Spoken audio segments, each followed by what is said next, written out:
பத்னி, பாரியை, தாரம், ஜாயை போன்ற பெண்கள் தங்கள் கணவனை அக்னியை சாட்சியாக கொண்டு வரிக்கிறார்கள். தர்மசாஸ்திரம் சொன்னபடி முறைப்படி விவாகம் செய்து கொள்கிறார்கள்.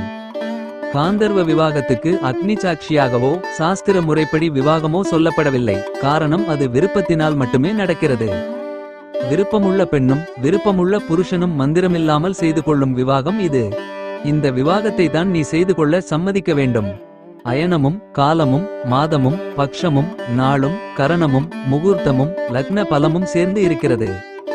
உத்தராயணம் விவாகத்திற்கு சிறந்தது. மாதங்களில் வைகாசி விவாகத்திற்கு சிறந்தது. பக்ஷங்களில் சுக்ல பக்ஷம் விவாகத்திற்கு சிறந்தது. நட்சத்திரங்களில் ஹஸ்த நட்சத்திரம் விவாகத்திற்கு சிறந்தது. திதிகளில் திருதியை விவாகத்திற்கு சிறந்தது. கரணங்களில் பவ என்னும் கரணம் விவாகத்திற்கு சிறந்தது. லக்னத்தில் மகர லக்னம் விவாகத்திற்கு சிறந்தது. மைத்ரம் என்ற முகூர்த்தம் நம் இருவருடைய விவாகத்திற்கு உரியது. இன்று இரவில் இவையெல்லாம் சேரப்போகிறது. சூரியன் அஸ்தமனம் ஆகப் போகிறார்.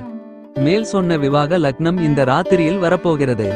இது தர்ம சங்கடமான நிலைதான். தேவி, நீ ஏன் பதில் சொல்லாமல் அமைதியாக இருக்கிறாய் என்றான் அர்ஜுனன். சுபத்திரை கண்களில் நீர்மல்க நின்று கொண்டு தன் சகோதரனான கண்ணனை நினைத்து கொண்டு அர்ஜுனன் பேசியதை கேட்டுக்கொண்டே அமைதியாக இருந்தாள்.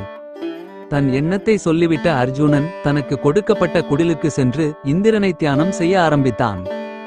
அர்ஜுனன் தன்னை நினைக்கிறான் என்றதும் இந்திரன் தனது இந்திராணியோடு கூடவே நாரதர் போன்ற முனிவர்கள், கந்தர்வர்கள், தேவலோக நாட்டிய பெண்கள், சாரணர்கள், யக்ஷர்கள், கூடவே அருந்ததி, வியாசர் அனைவரையும் அழைத்து கொண்டு குசஸ்தலி என்ற இடத்திற்கு வந்தார்.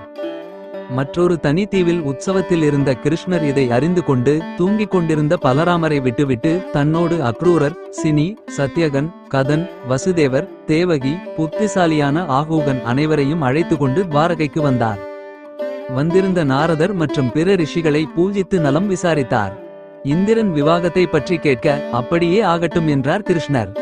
ஆகூகன், வசுதேவர், அக்ரூரர், சாத்யகி ஆகிய நால்வரும் இந்திரனை பார்த்து, தேவர்களுக்கு தேவனே, உலகத்துக்கு தலைவனே, உலகை காப்பவனே, உனக்கு நமஸ்காரம். உலகை ஜெயிப்பவனே, பிரபுவே, நீங்களே கேட்டதனால் நாங்களும் எங்கள் சுற்றத்தாரும் கிருதார்த்தம் அடைந்தோம் என்றார்கள்.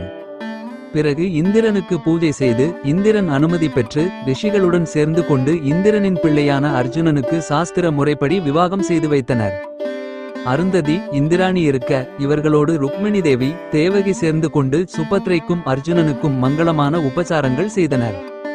காஸ்யப ரிஷி ஹோமம் செய்தார். சபையில் இருந்த நாரதர் போன்றவர்கள் அர்ஜுனனுக்கு ஆசிர்வாதம் செய்தனர். அனைத்து தேவர்களும் இந்திரனை ஸ்தோத்திரம் செய்ய இந்திரன் திக்பாலர்களுடன் சேர்ந்து கொண்டு அர்ஜுனனுக்கு ஸ்நானம் செய்து கிரீடம், தோல்வளைகள், கழுத்தில் ஹாரங்கள், தோடா